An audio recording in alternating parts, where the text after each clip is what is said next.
We'd like to welcome all of our veterans, community members, and the students and staff, both at Wahoo Public and Bishop Newton High School, for the 2023 Veterans Day program. At this time, we ask that you please stand in silence as the colors are posted.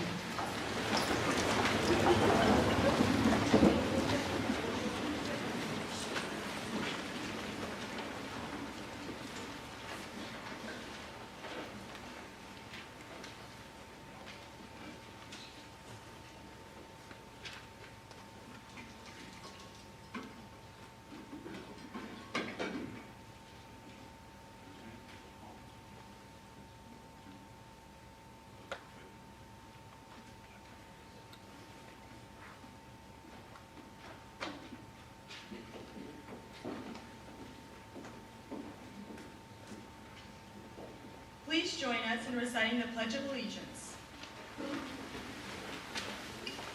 I pledge allegiance to the flag of the United States of America and to the republic for which it stands, one nation, under God, indivisible, with liberty and justice for all.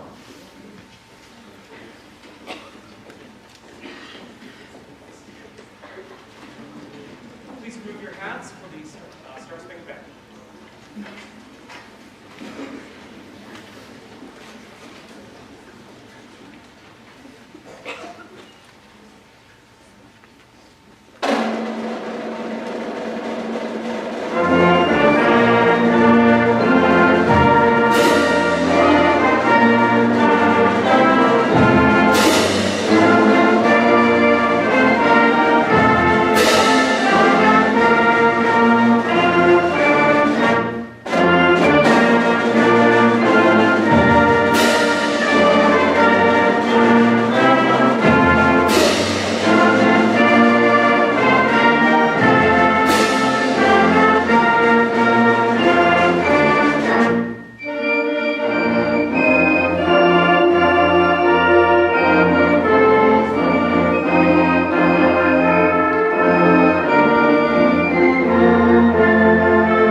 Please be seated.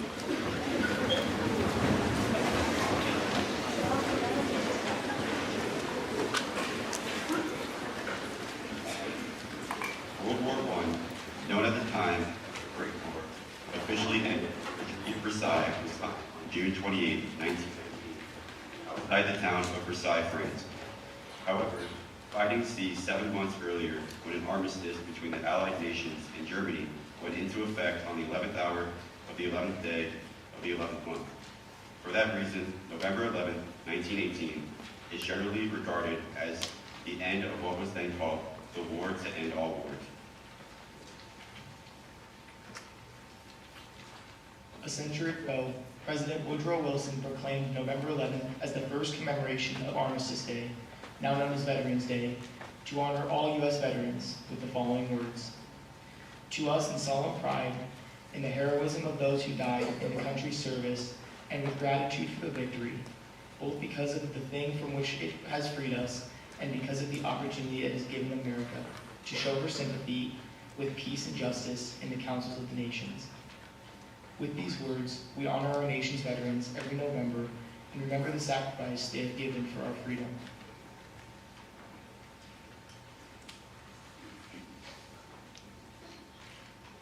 Established in 1947, VFW's Voice of Democracy audio essay program provides high school students with the unique opportunity to express themselves in regards to a democratic and patriotic-themed recorded essay. The 2023-24 theme is What are the greatest attributes of our democracy? Please welcome our student speakers with their Voice of Democracy speeches. Gracie Peterson is a sophomore and Sawyer LaValle is a junior, both from Wahoo High School.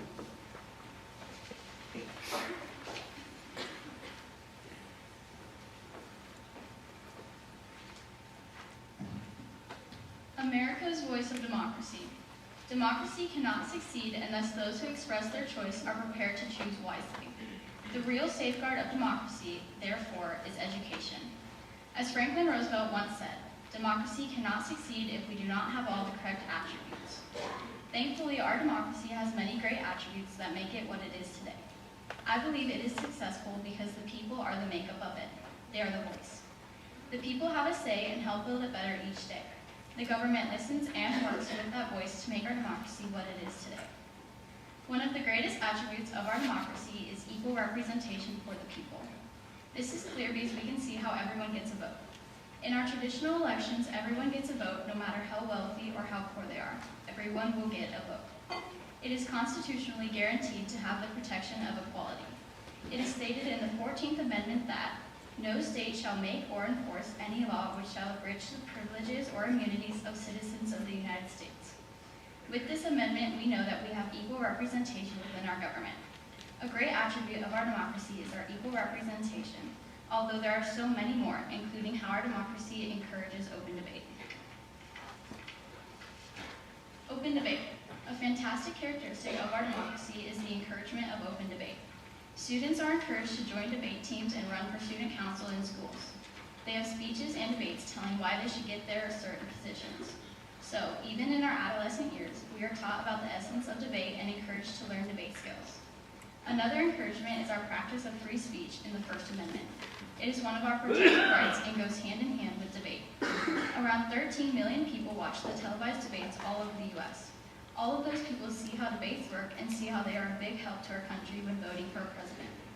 From our adolescent years to our adult years, Americans are encouraged to have open debates that contribute greatly to our government and really highlight how our government is made up of its citizens. Another highlight is the attribute of how our democracy fosters innovation and progress.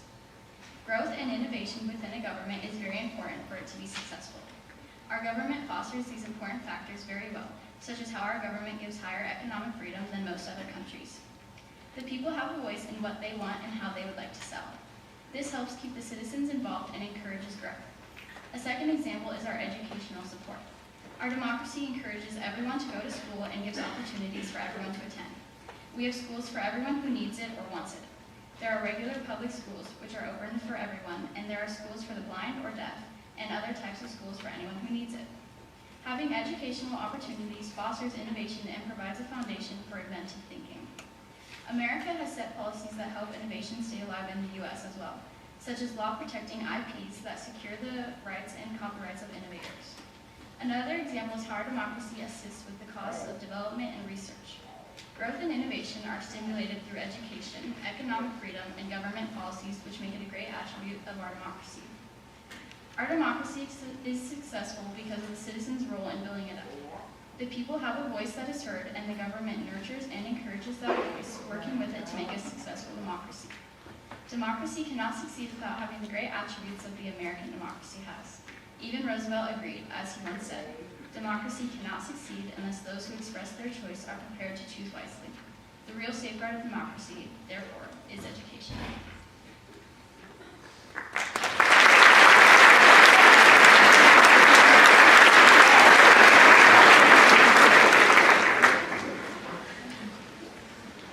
My speech is titled, "The Greatest Democracy." Government is a very complex system that can be performed in many different ways. There are small governments with little to no control, and there are big governments that control almost all facets of life in that country. There are also governments with elected officials, selected officials, or officials born into their jobs. For a government to do its job of protecting the people should decide how and what they want to be protected. People decide this through voting. In a democracy, the citizens vote for government officials who they feel will represent them and their ideals. America is one of the greatest democracies of all time. Our democracy was able to grow and improve to the level it is today through the strong federal government that still protected states' rights. It is great because our citizens have the right to vote, the freedom of speech, and legally protected civil rights and liberties. The first attribute that makes our democracy so great is that all citizens who are registered to vote can vote. The right to vote in elections helps decide our future course as a country. Elections may still be fixed though. In areas of the world with weaker civil rights and stronger governments, voters can be strong-armed into voting for a particular candidate, even if it isn't the one they support. Even when not rigged, elections can be controversial. The 2000 United States presidential election was left in the hands of the Electoral College in the state of Florida. The controversy came from the poor ballot design that caused many voters to cast votes for the wrong candidate. This swung the state in Bush's favor, allowing him to win the state and the election. These examples show that when the right to vote is inhibited, democracies function at a lower level. We prevent this through a system where voters can vote to remove an elected official if they feel that the official is not representing them accurately. This is a great aspect of our democracy because it keeps government officials in check by removing them if they don't act with the best interests of citizens in mind. Along with the right to vote, the freedom of speech allows a democracy to reach its full potential. Freedom of speech is the right to express any opinions without censorship or restraint. One of the worst oppressions of free speech was the Espionage and Sedition Acts of 1917. These acts imprisoned those who were accused of interfering in foreign affairs and those that spoke out against the government of the United States. These acts infringed on the First Amendment right of freedom of speech by punishing those who exercised it in what the government deemed to be disloyal. While these acts were active, our democracy was weaker because those who voiced ways to improve it were imprisoned for speaking out. An example of free speech being used to strengthen democracy is Martin Luther King Jr.'s I Have a Dream speech. This use of free speech helped push the civil rights movement forward, and 1 year later, the Civil Rights Act of 1964 was passed, which outlawed discrimination based on race, religion, and sex. These rights were obtained through the consistent outcry by many minority groups that were being treated unfairly. Without their freedom of speech, they never would have been treated as equal citizens. Through the use of free speech, people can speak out and protect their civil rights and liberties.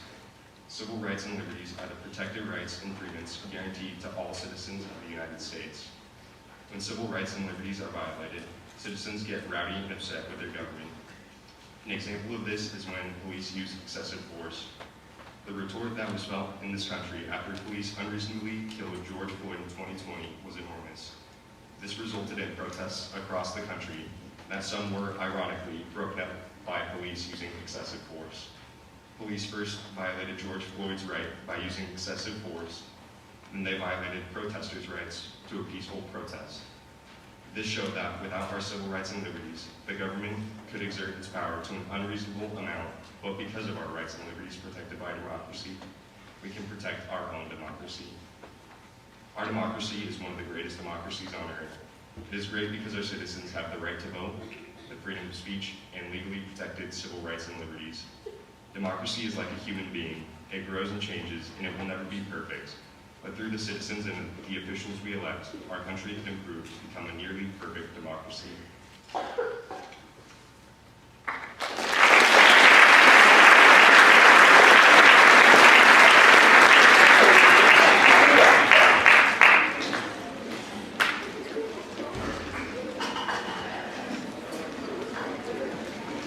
We would now invite our veterans in attendance during the Salute to America's Finest to stand and be recognized during your service song.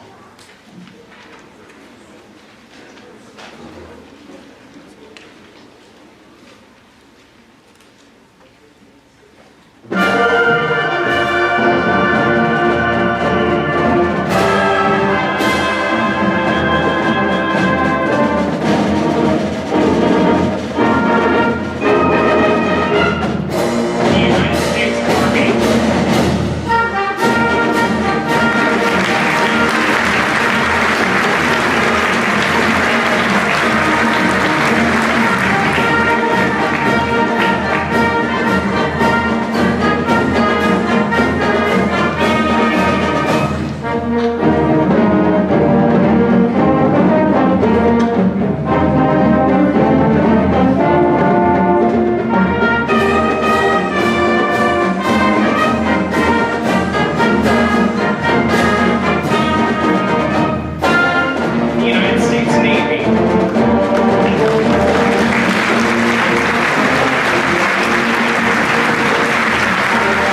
selected by our Crazy Quilters Club to come forward and present their quilts of valor to local veterans in our community.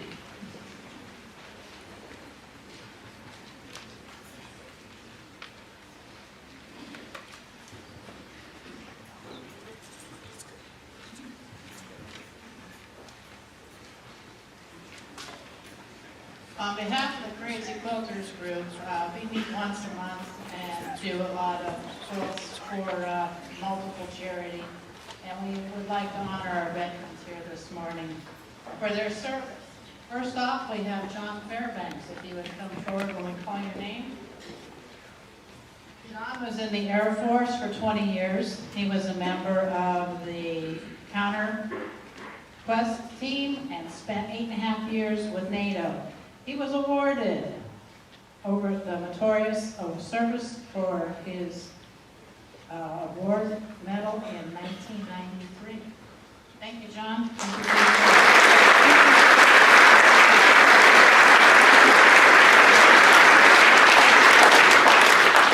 for Leonard Ferranda. Leonard joined the National Guard in 1964 and was training to go to Vietnam, but instead his troop was sent to Omaha to police the riots. Thank you, Leonard. Thank you for your service.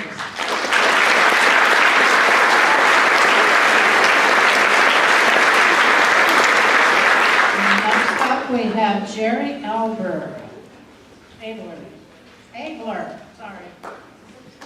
Jerry was drafted in the Army in 1955. He was on a ship to go to Korea when the armistice was in Ireland, and he spent a year in Korea and finished his service. Thank you very much.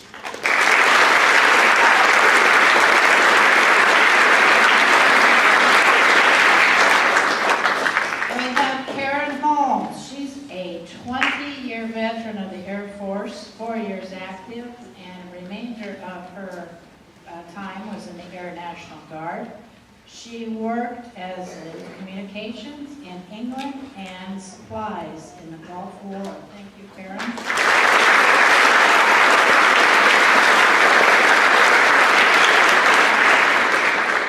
And we have Matt Sutton. He joined the Air Force and served 14 years active and 12 in the Air National Guard. He was a bomb loader and worked in the missile fields in Alaska and was under radar to check for the missiles from Russia. Thank you for your service.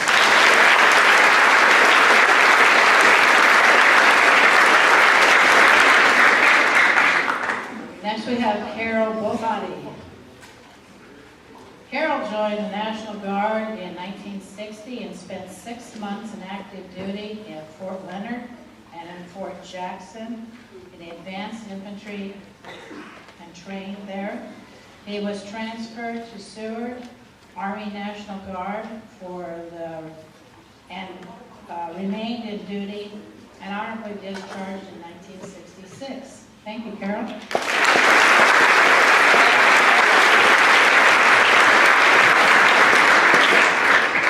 Then we have Jerry Bowen. He joined the Army National Guard and when he was in high school, and after high school he was activated into the 24 Med Division and trained to go to Berlin Crisis. But while they were in training, and before his training was done, they signed a treaty, so his job was completed. Thank you, Jerry.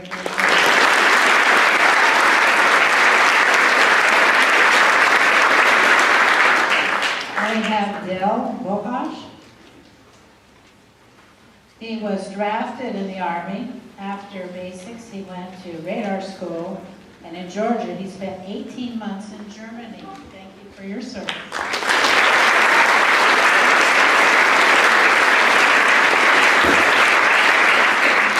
We have Robin Gorham.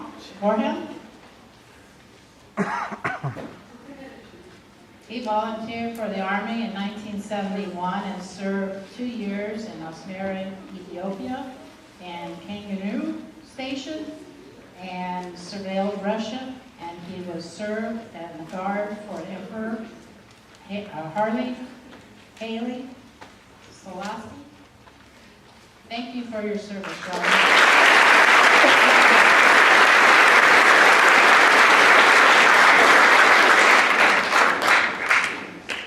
Next, we have Mark Talbert.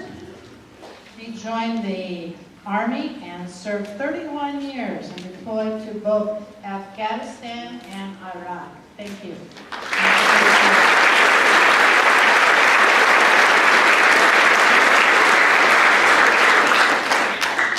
Next, we have Irvin Opp.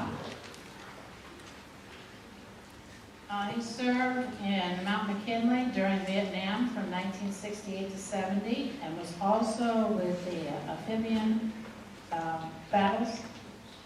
Thank you for your service.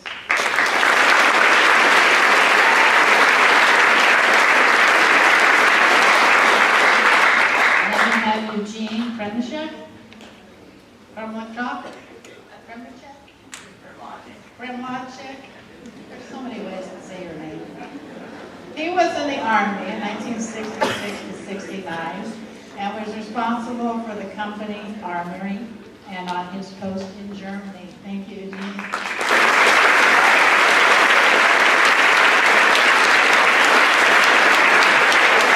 And thank you all, veterans, for your service. Much appreciated.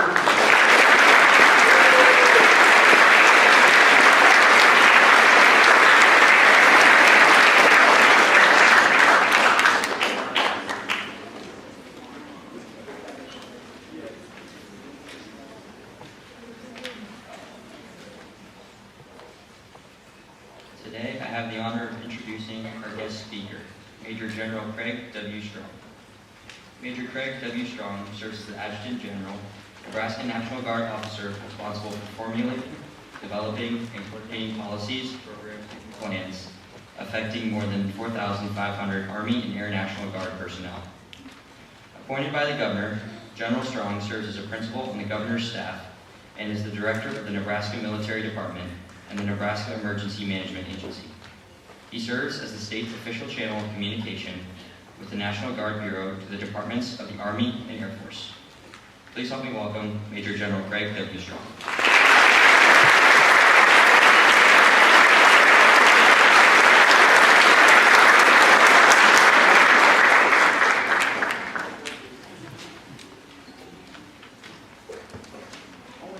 Good morning.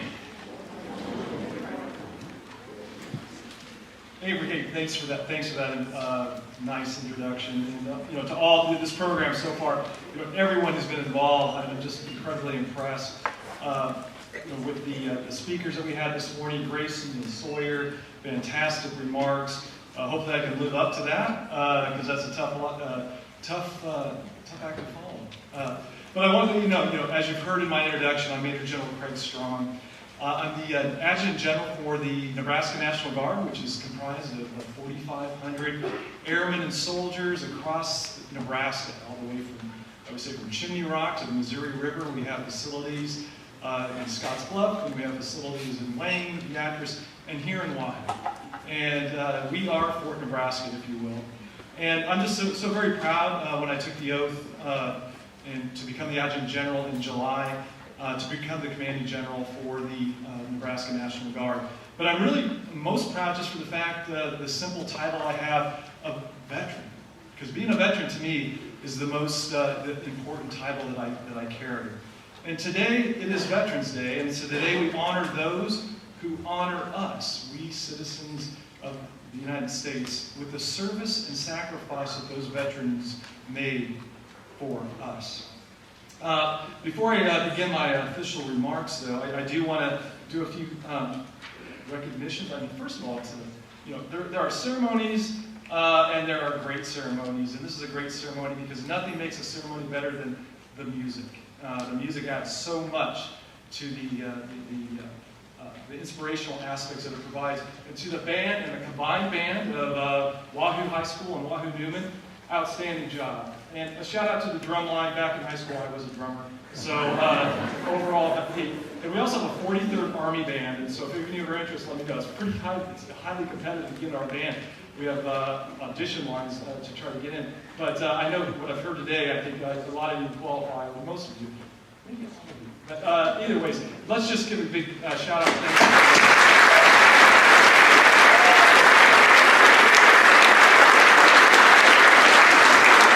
A couple of band members were dual threat. They were in the band and they were also doing the chorus. And the chorus was fantastic today too. Again, another combined chorus between Wahoo High and Wahoo Newman.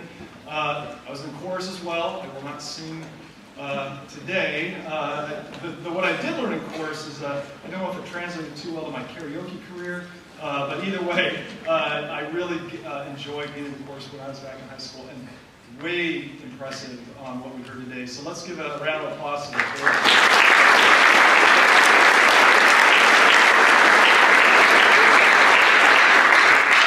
And the crazy quilters.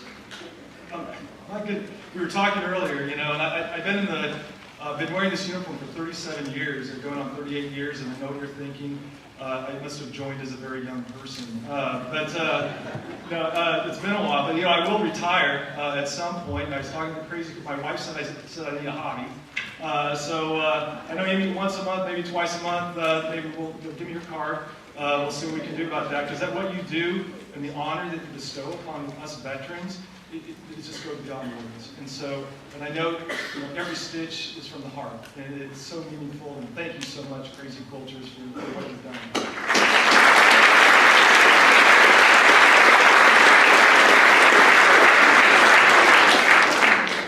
All right, and you heard a little bit about the history of Veterans Day and where this day originated from. And it's been for nearly a century, over a century, that we have observed Veterans Day on this anniversary of the armistice. The armistice that ended the fighting along the Western Front in World War I on November 11th, 1918. And some of the history behind that, it was, to remember, it was on November 11th, 1918, but it was actually the fighting continued up until the 11th hour. Bombardments were occurring between the forces up until the 11th hour of 11th day of 11th month. And that was Armistice Day. And the war to end all wars at that point in time was established. And our country in 1938, with the Act of Congress, turned Armistice Day into an official holiday. And it was viewed at that point in 1938 as the war to end all wars, the armistice. And as we know in our history books, it was not the war to end all wars. However, in 1954, the name was changed to Veterans Day. And that is what we celebrate today. And sometimes we have to distinguish between Veterans Day and Memorial Day. And Memorial Day is a very important day in our history and for our country as well. But the distinction there is that Memorial Day is a time to remember those who died in service of the country, those who paid the ultimate sacrifice. Veterans Day is a time to remember the living and those who have gone before, those who have served their country and have earned the title of veteran. And we are, our country, we no longer have a draft. We are an all-volunteer force. We have the most powerful military in the history of the world, and we rely upon volunteers to make it the most powerful military in the world. But I've also asked, well, you volunteer, none of you get paid? No, we do get paid. Okay, so it's a volunteer force. And so for those who are unfamiliar with the military, when we say we're an all-volunteer force, it doesn't mean that our soldiers and sailors and airmen aren't paid for their work. What we mean is that the soldiers, we volunteer to serve. We, like I did back in 1986 when I was 18 years old, I made that decision with two of my high school friends that we were going to go do it. And I had never regretted that choice. And so we were volunteers. And in the Army, you earn a paycheck. You have countless other benefits that paid for a great deal of my education was paid for by the military. But more than that, the Army sets the conditions of being really part of a close-knit community. As a veteran, while you're in the service, you're part of a team. When we leave the service, we're still part of that team of what we call veterans. It's very close-knit. It's like nothing you've ever experienced before. So it's a really tight bond of the soldiers, airmen, sailors, Marines, and it provided us with that experience, but also with a career path that has no limits. When I joined back in 1986, the Army motto was, "Be all you can be." And we do more before 9 a.m. than most people do all day. And again, it is, whatever is old is new again, because the Army is now using that same title, that we can be all we can be in the Army. And the strength and the force is reflected in the quality and the professionalism of our people. And this marks the 50th anniversary of being an all-volunteer force. Think about that. We're the most powerful military in the history of mankind, and it's based on people, young men, young women, that decide to volunteer and be part of that. If you are a veteran who served your country, I want to particularly say thank you for your commitment to keeping our country safe and being part of the best military and a little biased and best army of the world. I was a little conflicted during the service songs because my first enlistment was with the Navy, and I can still sing the Navy song, but I'm wearing the Army uniform. I get in trouble if I disclose that, so don't hold that against me. But nonetheless, that service tie goes deep. And as a soldier, we are soldiers for life. And in the Army, we consider the greatest asset to be our people. The Army is the soldier. The soldier is made of people, obviously. And we are an all-volunteer Army. Being an all-volunteer Army is a credit to Americans of all races, genders, creeds, and our common commitment to the defense and, quite frankly, the love of our country. And that's what really bonds us. And it unites us together, and it goes to the heart of what it means to be an American. As a nation, we have to ensure that the service and sacrifice of our veterans is never overlooked or forgotten. The Army believes that every soldier is indeed a soldier for life. In the United States, we have about 18 million veterans who have served. That's a big number, 18 million. At any given time, though, only about 1% of our entire population is in uniform. 18 million represents about 17% of our entire adult population. So 7% of our adult population is a veteran. 18 million is a lot, but only 7%. The service spans, as you've heard before, World War II to our latest conflicts in the Middle East. In the National Guard right now, we have a dual mission. We are here to support and defend the Constitution of the United States and the Constitution of the state of Nebraska. We are always ready, always there to serve in times of need, be it a blizzard, a tornado, a flood, a pandemic. The National Guard we have that mission. But we also have our overseas mission. We have soldiers and airmen that are currently deployed right now in the Middle East, in East Africa, and in Europe. And our airmen are also in the Pacific as well, in Guam, and in different parts of the Indo-Pacific. So as a National Guard member, we have that worldwide mission as well as our mission and our commitment to here in Nebraska. Going back to the soldiers' creed and why we serve and what it does mean to serve, we live by what we call the Army values. And the Army values are loyalty, duty, respect, selfless service, honor, integrity, and personal courage. We do not leave, and we do not leave these values behind in our skills when we transition to civilian life. When we transition to civilian life, those values still reside with us. And right now, and all around our country, and all of our soldiers for life and our veterans from all services are serving as doctors, engineers, teachers, social workers, community leaders, first responders, elected officials, and they continue to serve. The reason I'm here today, there's a lot of reasons, but one reason is Mr. Tom Jack, the chemistry teacher here at Wahoo. He was usually known by me as Master Sergeant Tom Jack, and he took his skills in the military, and now he is what they used to call troops to teachers. But when I talk about what it is to serve in the military and then you transition, Mr. Tom Jack did that. And for the past 13 years, he served as a chemistry teacher. And I can just have countless stories of individuals that have, after they left the military, have become just incredible members of our community and our society. They inspire us all. They serve in our communities. They make positive differences every day. They build stronger futures for us all. And they inspire future generations. So thank you for that.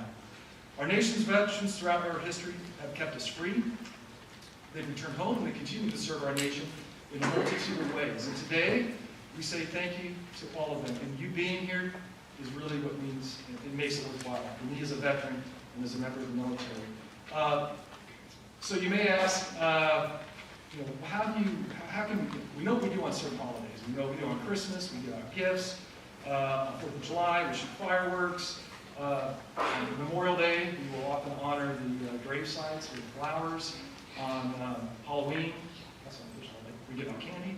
But what do we do on Veterans Day? I'll tell you this, and I'm using the top 10 list, and so I might date myself. About 20 years ago, there used to be a show called David Letterman. He had Late Night with David Letterman, and he used to claim on that show, a lot of the nowadays probably don't remember this, he used to claim on his show, it was on CBS every evening, that his home office was in Wahoo, Nebraska. And on that show, he always had a top 10 list. So I'm going to go riff off of David Letterman with his top 10 list. I'm going to give you, what can I do on Veterans Day? I'm going to give you the top 10 things you can do on Veterans Day that would be something to think about. First of all, the easiest, and you have a number of veterans here today, just say thank you. That's it. Number 9, send a text or a call to a veteran that you might know. Number 8, visit a Nebraska Veterans Home, a VA hospital, or an assisted living facility. Number 7, better yet, what's even better than a text is an actual handwritten note, a written note to a veteran. 6, take a veteran to lunch. We'd love to eat. Okay, there you go. Number 5, fly an American flag. Simple, but we know what you need. We know what you're doing. You're honor and salt. 4, creative care package. These quilts. I remember being deployed overseas and received care packages, and the quilts were in the desert at night. And these quilts made a difference. But those are the type of care packages that you can send to veterans overseas. Number 3, get involved with the Veteran Service Organization. You see individuals here wearing the uniform of their Veteran Service Organizations, their VFWs, their American Legion. Those are meaningful organizations, and it's more than just Legion Baseball, which I enjoy playing too, but they do so much for our communities. And thank you also for the color guard and all that you've done today. Number 2, seek out a veterans-owned business. If you know a business is owned by a veteran, patronize it. And then also, there are businesses that support the National Guard and Reserve. We call it ESGR. Those businesses, please visit them as well. And then, number 1, not just if it's a thank you, if you have the time, ask a veteran about their experience and why they served in the military. And here are some ideas of what you can kind of start a conversation. Who was your best friend or who was your buddy in the military? What did you do? What was your specialty? What was the best place you got to go? And I think the veterans enjoyed this most. What was the worst place you ever had to go? Because I know they have one or two. Did you ever get to meet anyone famous? What are you most proud of? Any advice? And we all love to give advice, and we'll willingly give that for you. So what advice? And then, what do you think of Veterans Day? And really, the one that is probably just the easiest is why? Why did you serve?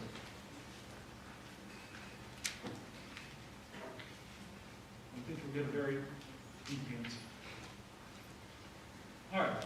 With that, I did a little digging on the military history of Wahoo. We already heard a little bit about it. We had the 24th Aeromedical Evacuation Company during the Berlin crisis was actually activated. They actually had helicopters landed here.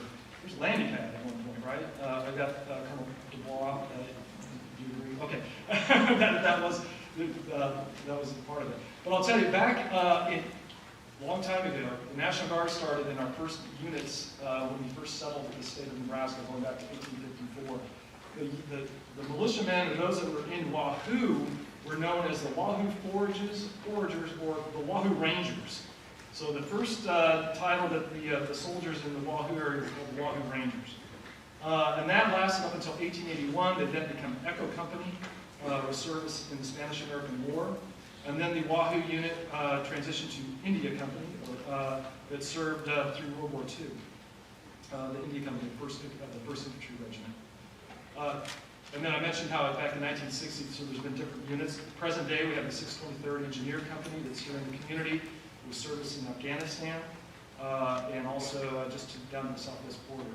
So that is here today. The fun fact about the Wahoo Rangers. In 1888, Wahoo business leaders donated a $50 prize to be handed out in a competition during their annual training that they would do in the summer.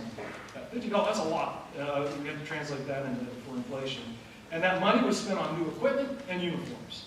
So think about that back in 1988, or 1888.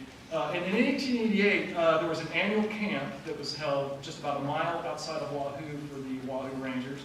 And it was designated Camp Sheridan, September 1 through the 7th of 1888. Other fun fact, they had an outbreak of diarrhea. So other than that, it was 1888. Hygiene was kind of rough back then. So nonetheless, those are interesting aspects. You also, from Wahoo, a former veteran, Governor Dave Heinemann, graduated from Wahoo High School. He attended the U.S. Military Academy. He was commissioned second lieutenant, and he graduated from Ranger School. So he was literally a Wahoo Ranger, right? And then, just on a somber note, individual in our history books, Emil Watipka. Emil Watipka.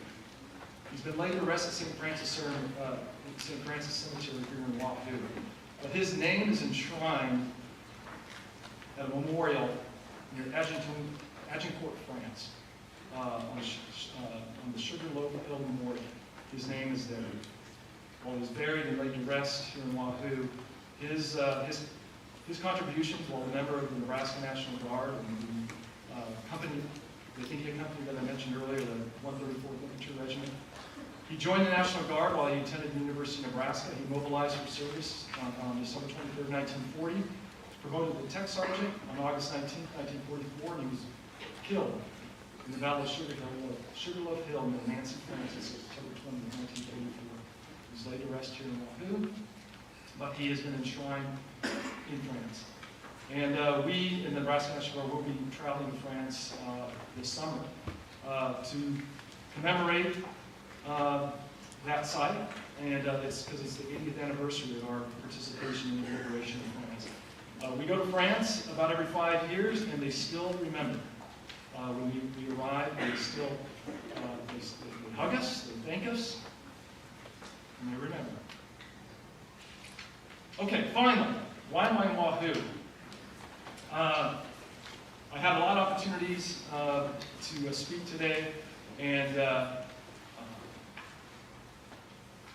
I talked to my public affairs officer, and I said, where can I actually talk to the most soldiers? He said, well, of course, Wahoo.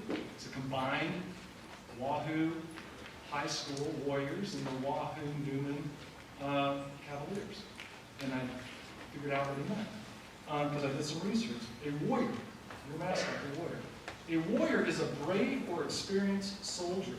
And a cavalier, a gentleman trained in the arms of horsemanship, a mounted soldier.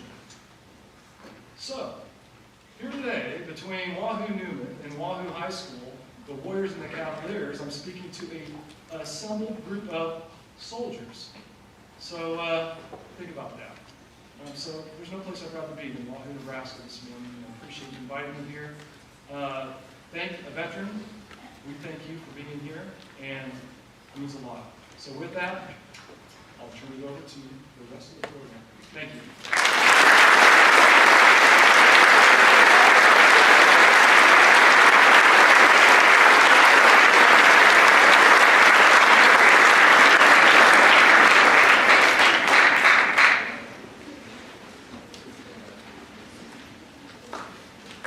To be expressed my gratitude, let's never forget the highest appreciation is not to remember John F. Kennedy. Please stand at this time and join me in a moment of silence to remember and honor our veterans.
who are in attendance today, our speaker, General Craig W. Strong, for taking time out of his schedule to share his message. And lastly, thank you to everyone from both Lawton Public and Bishop Neumann that helped organize and plan the program. It's a great opportunity for our community to come together and celebrate our veterans. Veterans in attendance today, as soon as I'm done here, if you come to the front of the auditorium, we want to get a picture before you guys take off. Also, veterans and families, you're invited to lunch in the FCS high school room. Following pictures, we'll have students here to help escort you in that direction.